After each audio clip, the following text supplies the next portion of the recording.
Sir तुमचं नाव काय? माझं नाव आबाज जाने, गोडेगाव, ग्रुप ग्रामपंचायत गोडेगाव खराडे. तुमचं सर? अजित भीमराव महाले. उपोषणला कशासाठी बसले?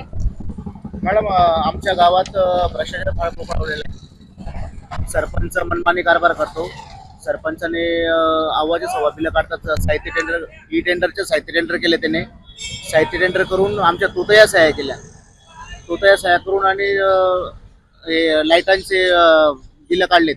7 पोल आहे, त्याच्यावर त्याने 1 लाख रुपयाचं बिल काढलेलं आहे. आणि जे अंगणवाडी साहित्य खरेदीमध्ये त्याच्यात भ्रष्टाचार झालेला आहे. 2 लाखाचं बिल काढलेलं आहे त्याने.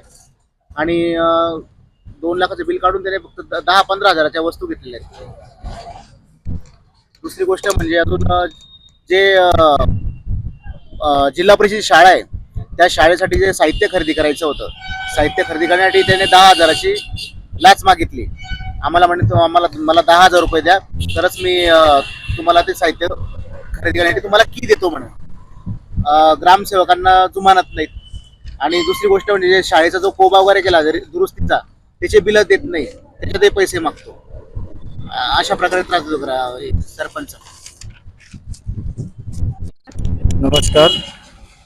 आम्ही आज रोजी जळगाव येथे ZP ऑफिस समोर उपोषणाला बसलोय. कारण याच्या अगोदर आम्ही चाळीसगाव येथे BDO साहेबांना जवळजवळ म्हणजे 3 अर्ज दिलेले होते. एक 27/1 दिलेला होता, त्यानंतर 9 तारखेला दिलेला होता, 9/2 त्यानंतर 20/1 पण दिलेला होता. परंतु आमचं एकही कागदपत्राची चौकशी झालेली नाही. त्यानंतर शेवटी आम्हाला शिव मॅडम यांच्याकडे आम्हाला हे बघा 5/2 आम्ही शिव मॅडमला अर्ज दिलेला आहे. आज जवळजवळ 22 ते 23 दिवस झालेले आहे, अजून आमची दखल घेतलेली नाही. ग्रामपंचायतमध्ये सरपंच साहेबांनी ग्रामसेवक यांना हाताशी घेऊन त्यांच्यावर दबाव टाकून जे ई टेंडर कामं टाकले होते आम्ही ते कॅन्सल करून साहित्य टेंडर केलं. त्यांच्याकडे बहुमत नसताना आमच्या तोत्या सह्या घेऊन त्यांनी अशा स्वरूपात कामं चालू केली गावात. आणि एकही काम गावात उत्कृष्ट दर्जाचं नाही आहे.